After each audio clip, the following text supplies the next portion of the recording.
Mineral Point, Wisconsin, population 2,560. Only one Division I football commit in the history of our school. A fullback that went to Illinois State, not even FBS, yet alone Power 4. I pulled out a Post-it note and a Sharpie, scrawled 3 words on it, and stuck it to my desk. Why not me? Next to it, there were some medals, awards, and newspapers that I've collected throughout my football career. Straka strikes for Viroqua, read one headline on the front page. To open my junior season, I had 5 touchdowns in the first half and sat the rest of the game. I followed it up the next week with 6 more tutties. Not only was it 11 touchdowns in the first 2 games, but it was only on 21 touches, meaning that 52% of the time that I touched the ball, I scored a touchdown. D1 coaches are going to start calling any day now, is what I thought. My training and hard work were starting to pay off. I'd been driving an hour and a half round trip to a training facility in Verona, Wisconsin, 4 to 5 times a week. And as a 16-year-old with a 2005 Ford F-150, I spent more time filling up at the gas station than I did at the actual facility. Good thing I mowed a lot of grass that summer. I posted my huddle link on my Twitter, and the biggest football reporter in the state tweeted about me too. Well, he got my year wrong, but it's the thought that counts. I'd come home from practice and refresh my Twitter over and over, but nothing. No DMs, no visits, and no offers. I watched hours of YouTube about the best players and programs in the nation like IMG Academy, Modern Day, St. John Bosco, and saw their 3 and 4 stars take visits to every Power 5 school and earn any offer that they wanted. I wish that I could play for a school like that, and that has to be the reason why they're getting offers and I'm not. I thought having stars or playing at IMG was the only way you could actually go D1. So the offseason came, I took a couple D1 visits, but nobody pulled the trigger. Keep trusting the process. Maybe the D1s are just waiting to offer, but the D1s never came. I had one D2 scholarship from Minnesota Moorhead, a losing program on the border of Minnesota and North Dakota, 8 hours from home. It would cover 50% of my tuition, room, and board, but I'd still pay about 10 grand out of pocket just for my first year. Yikes. Now, a local D3 had recruited me hard. I liked the academics and was super close with the staff too. I had a good academic scholarship for there, and it would actually be cheaper than the D2. Platteville, Wisconsin, a town of about 10,000 people, but not where I wanted to be at all. It was about 20 minutes from home. Older teammates had gone there and either quit or sat on the bench, and it was where everybody who wanted to play college ball in my area went. And for that reason, I didn't really want to go there. I wanted to be different, not like everybody else. I didn't want to be a D3 guy, especially when I thought I had D1 talent. I felt like I was settling for less, but still, I committed. And in that same week, I watched my best friend commit D1 for wrestling. He had a signing day with the whole school there, and I was super happy for him, but I felt like I should have been next to him. I never missed a lift, run, class, or practice. I drove myself in my gas guzzler truck 45 minutes there and back 5 times a week. And to this point, I had dedicated my entire life to earning a D1 football scholarship. And I ended up in the same position as every other average player in my conference did. In college, I gray shirted my freshman year, meaning I couldn't even practice or be on the sideline for games. Friends, people back home, and girls on campus asked me, "Hey, you have a game Saturday night, right? Are you traveling to it?" I had to nervously explain what a gray shirt is because nobody has a clue. So I'd spend all day Saturday locked away in my dorm room so nobody would ask why I wasn't playing or at the game. I did work hard all offseason, but for the next 2 years, I still hadn't started a game at linebacker. I was a special teams player and got snaps at linebacker in garbage time. My biggest fear was starting to come true. I was just like everybody else to come out of my high school. I finished my junior year without even being a starter. Yikes again. Maybe I'm not a D1 guy after all. Maybe they were right. And the why not me Post-it note was starting to look pretty stupid, but only if I let the story end like that. Meanwhile, while I was heading into my second year of college, it was 2022, and I started training and coaching high school players who wanted to play in college. After all, I did have a ton of knowledge and could pass down at least something, at least the mistakes I made or what to avoid. I had worked with about 100 players in person our first summer, and we had just signed our first online athlete, a big offensive tackle from Mississippi. He had the size, had the talent, he'd worked with a position coach, and his family invested a lot into his career, but still no D1 offers. So I thought back on my journey and thought about him and his ability, and what actually separated me and him from the recruits with stars and Power 4 offers. Because I was first team All-State, I had the film to show it too, and the separating factor wasn't our talent, it wasn't our stats. So I went back and studied the 3, 4, and 5-star recruits. I looked at their Twitter, and I looked at the Twitters of others. They obviously had talent, no doubt, but I looked through the thousands of these players and studied their journeys too. Now, not only in high school, but through college. And I realized that stars mean absolutely nothing once they arrive on campus. J.J. Watt was a walk-on at Wisconsin. Stetson Bennett won a national championship at Georgia, and he started as a walk-on. Josh Allen, Dak Prescott, and Aaron Rodgers were all 0-star recruits. Not to mention, I was a 0-star myself. So while doing my research, I saw way more examples of the star recruits quitting, transferring, or becoming career scout team players. And this has only got worse and worse every year, with over 4,900 FBS players and 3,200 FCS players entering the portal just last season. And that fired me up a bit because that meant that the entire star system was holding back players like me, holding back players like Josh Allen and Aaron Rodgers, and it was stealing opportunities out of high school from players like me and giving them to other players just because they went to a big school or had natural exposure. Fortunately though, with all my research, I understood the psychology and science behind stars and what actually separated me from star recruits, and there was 3 key steps. It was something nobody was talking about. And now we call it showcase, eyeballs, and close, SEC for short. Because as a 20-year-old college kid, I knew about 2 things, football and girls. And I realized they're the exact same game. Getting your dream girl requires 3 things. First is be someone worth dating and showcase it. Because if you're mean, overweight, or lazy, you're going to attract others like that. So hit the gym, work hard, be respectful. You're not going to find her after 1 message or 1 date too. You need more opportunities. There is still one out there for you, even if she doesn't know about you. You need to have mutual interest and build trust. And finally, you have to man up and ask her to be your girlfriend. Now, getting your dream offer is the exact same. First is be someone worth recruiting and showcase it, because if you don't have film or you aren't super talented, it's going to be tough to play D1. So train hard and get a coach early in your career. And if you're watching this, you probably already have a coach or a trainer. And then make it quick and easy for coaches to evaluate you, which I'll show you next. But you're not going D1 after sending a handful of messages or posting a couple of times. You simply aren't getting enough coach eyeballs on you. Nobody actually knows about you. Then you need to build a relationship and move the process forward with a coach without sounding desperate or begging. Don't be afraid to ask questions, especially hard questions. Ask and you shall receive. Because hundreds of guys approach and want a beautiful girl, and hundreds or thousands of recruits want a scholarship offer. You need a way to stand out from the crowd. So being a young guy, this made a lot of sense to me, and I realized what separated me from the star recruits. Because I went to a smaller school that had no reputation with college coaches, and no coaches came through my area, it was easy for the coaches to see the 3 stars. It was hard for them to see a kid from rural Wisconsin, even if I was all-state. They had way more eyeballs on them, more college coaches knew about them, and they had more natural exposure. And because they had these imaginary stars that someone gives out, they had the highest level of trust with college coaches too, and the eyeballs turned to offers naturally.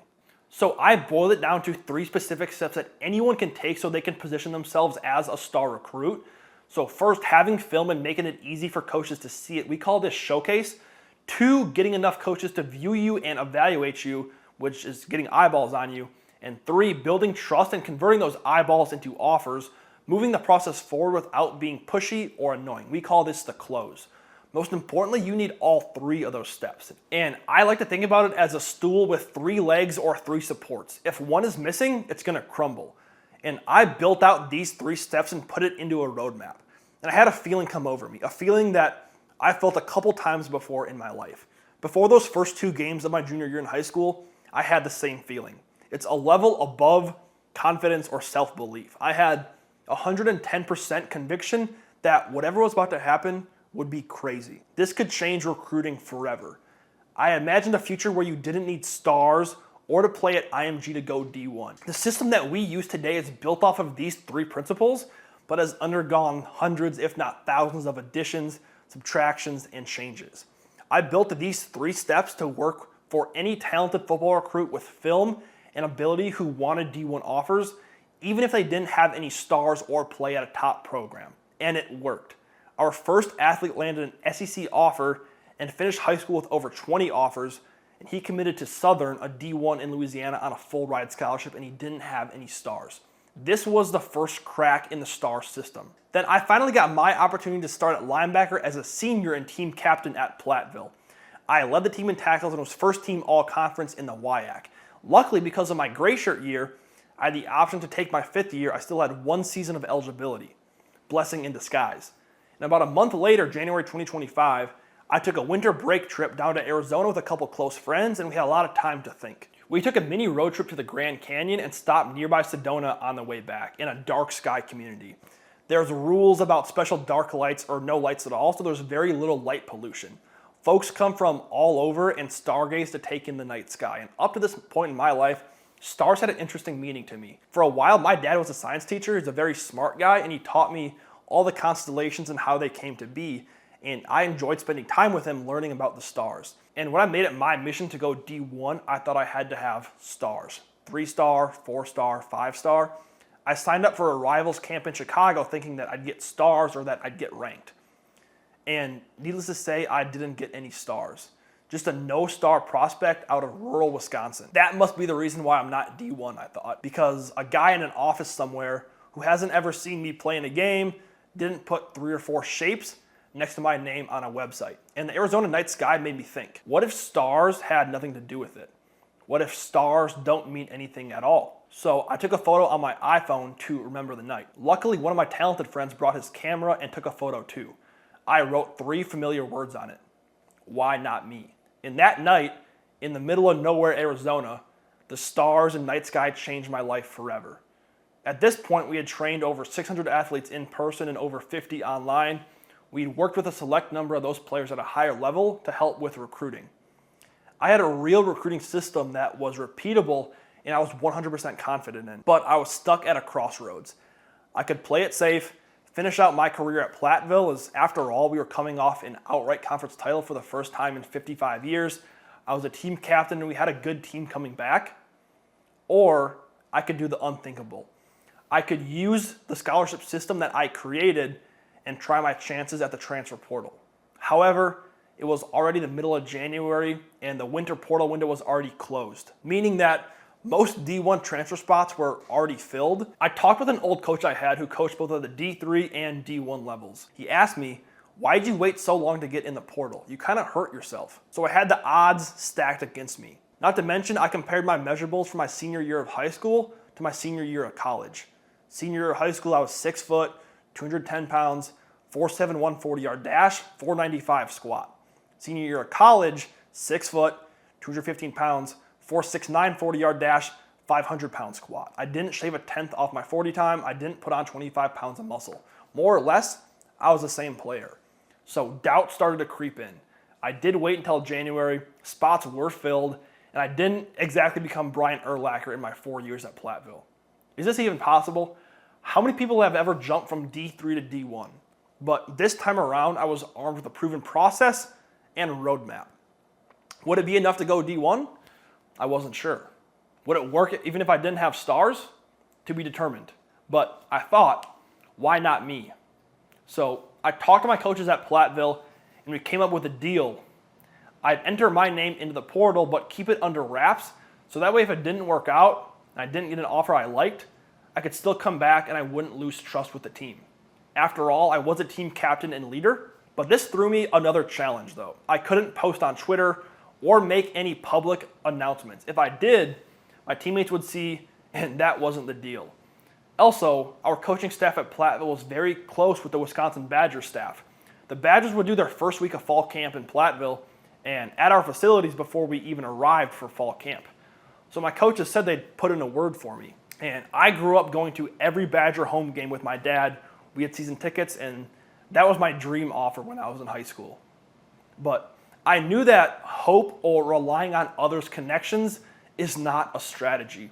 I had seen that fail multiple times with our athletes that I had already worked with. So the next Monday, I put my name into the transfer portal and got to work implementing my system. I had spent a couple hours combing through my best plays, putting my highlight tape together, and I posted it to YouTube. I was super proud of it, and I put my best plays first and kept it efficient so coaches could identify quickly and easily if I was a fit for their program. I identified my targets. I was open to any D1 opportunity. So I built a Google Sheets database of every single Division I football coach with their name, school, email, and Twitter.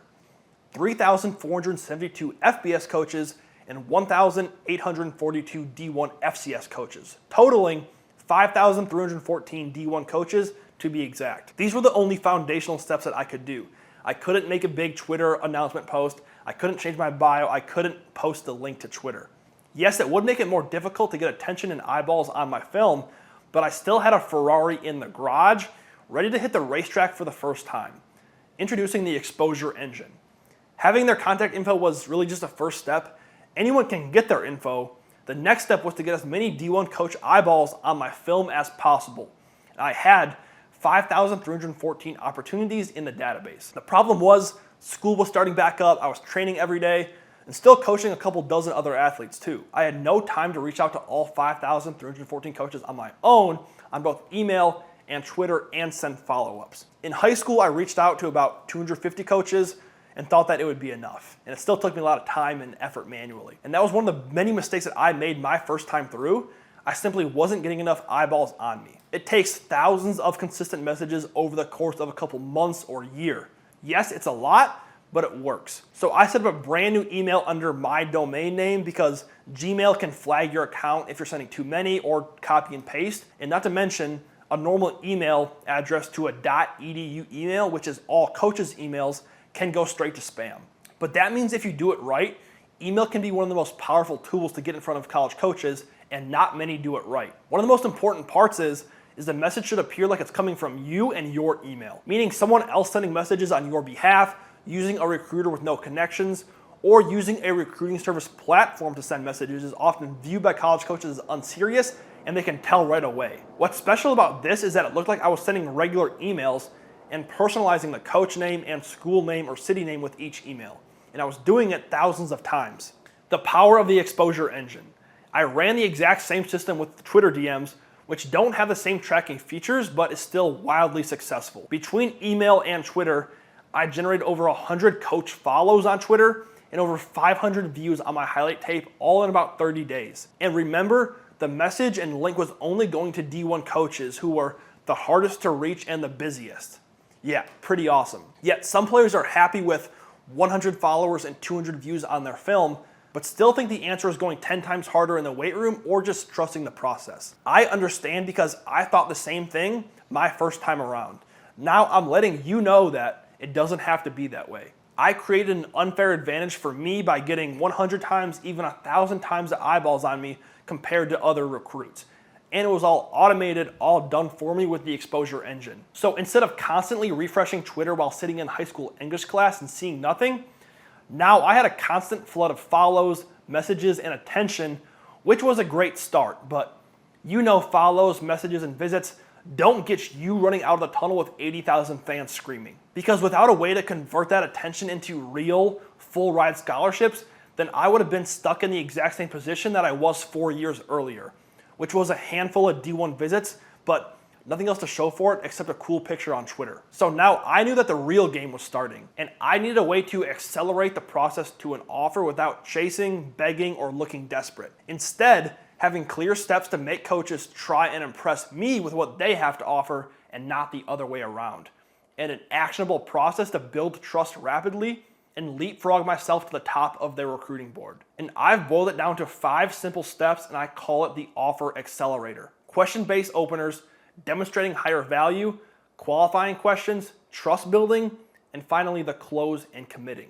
Each one is designed to move you from just another name in their inbox to top of their recruiting board without ever chasing, begging, or looking desperate. You see, in high school, I was a super humble, almost shy kid, and I made the mistake of waiting or always letting the coach make the first move, for jumping on a phone call, inviting me to a visit, but never asking him any questions. And that was my problem. Think about it like dating. If you spent months texting a girl, hanging out, being friends, but you never make a move, then you'd know that you would lose your shot. And it's the same thing with a coach, and that's what the Offer Accelerator fixes.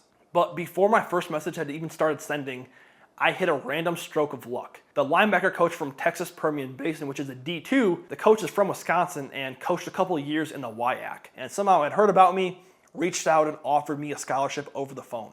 A couple of weeks later, over my spring break, they even flew me down to Texas for an official visit.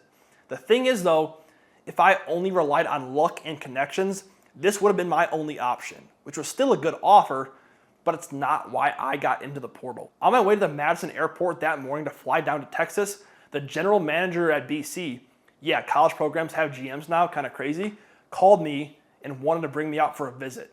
And that's all that I could think about the entire visit down in Texas, was going to visit Boston College. Now, Coach Bill O'Brien is an NFL legend, and an opportunity to play for him kind of blew my mind. After all, I was just a kid from rural Wisconsin, and I graduated with 50 kids in my class. We only had one player from my high school play D1 football in Illinois State FCS. Not even FBS, not even Power 4. Not too long ago in high school, I would go on YouTube and watch every single D1 locker room tour or facility tour, see all the gear they get, the equipment room, their recovery rooms, all the food and fuel, and now I was about to go see it in real life for myself, hopefully get an opportunity to call home for my last season. I had Boston College lined up on a Friday, Saturday as an overnight, then I had Lindenwood on a Monday and Tuesday, so just a couple days later. So I take the visit to BC. Technically, this wasn't even during a portal window. It was right before the spring window opened.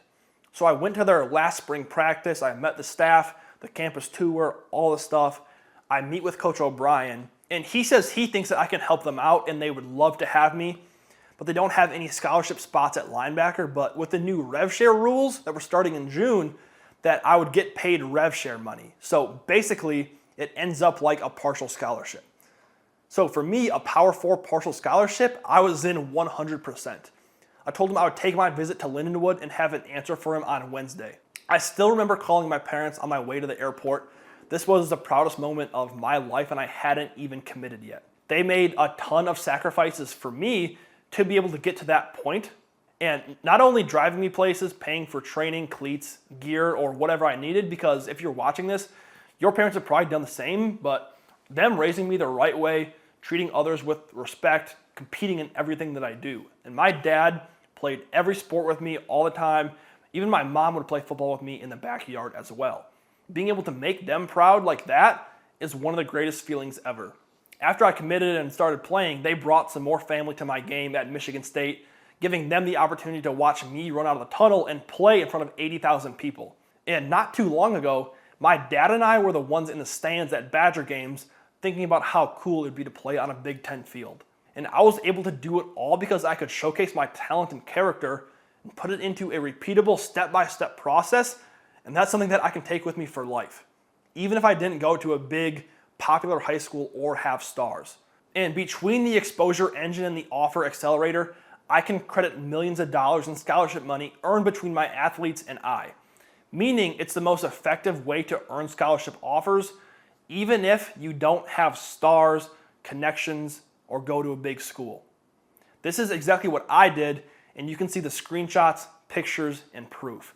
Because I believe every recruit who has worked exceptionally hard and has D1 talent should have the opportunity to play at the highest level and not have to settle for an offer or place that isn't the right fit for them.